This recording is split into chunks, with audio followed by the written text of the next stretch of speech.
মঙ্গলদৈত কংগ্ৰেছৰ 139তম প্ৰতিষ্ঠা দিৱস উদযাপন দৰং জিলা কংগ্ৰেছ কমিটিৰ উদ্যোগত মঙ্গলদৈ ৰাজীৱ ভৱনত জিলা কংগ্ৰেছৰ কৰ্মকৰ্তাসকলৰ উপস্থিতিত প্ৰতিষ্ঠা দিৱস উদযাপন কৰা হয়। প্ৰতিষ্ঠা দিৱসৰ লগত সংগতি ৰাখি এক বৃহৎ সমদলেৰে জিলা আয়ুক্ত কাৰ্যালয়ত থকা মহামানৱ মহাত্মা গান্ধীৰ প্ৰতিমূৰ্তিত মাল্যাৰ্পণ কৰে। দৰং জিলা কংগ্ৰেছৰ সকলো কৰ্মকৰ্তা বিষয়ববীয়াৰ লগতে জিলা সভাপতি মাধৱ ৰাজবংশীয়েও কাৰ্যসূচীত অংশগ্ৰহণ কৰে।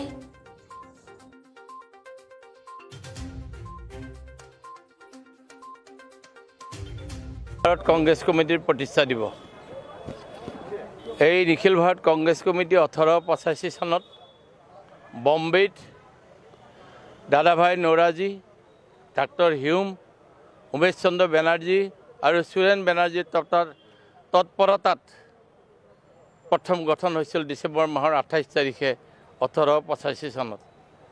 আৰু সেই তাৰ পৰাই এই কংগ্ৰেছ দলে বিস্তৃত ৰূপ ধাৰণ কৰি সাৰা ভাৰতবৰ্ষত কংগ্ৰেছৰ সংগঠন কৰি মহাত্মা গান্ধীৰ নেতৃত্বত ব্ৰিটিছক খেদি ভাৰতক স্বাধীনতা দিয়াইছিল।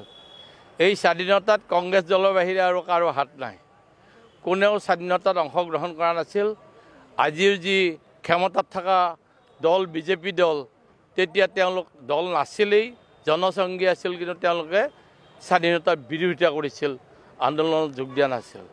মহামানৱ মহাত্মা গান্ধীৰ নেতৃত্বত কংগ্ৰেছ দলে ভাৰতবৰ্ষ স্বাধীন কৰি 60 বছৰে ভাৰতবৰ্ষৰ যিখিনি উন্নতি কৰিলে, আজি সেই উন্নতিৰ কাৰণে ভাৰতবৰ্ষ পৃথিৱীৰ ভিতৰত এখন বৃহৎ উপমহাদেশ হিচাপে পৰিগণিত হৈছে। আৰু সেই উদ্দেশ্যে আমাক APCCয়ে নিৰ্দেশ দিয়াৰ কাৰণে আজি প্ৰতিষ্ঠা দিৱসটো পালন কৰিছোঁ দিনজোৰা কাৰ্যসূচীৰে। আৰু এইটো আমাৰ শেষ কাৰ্যসূচী।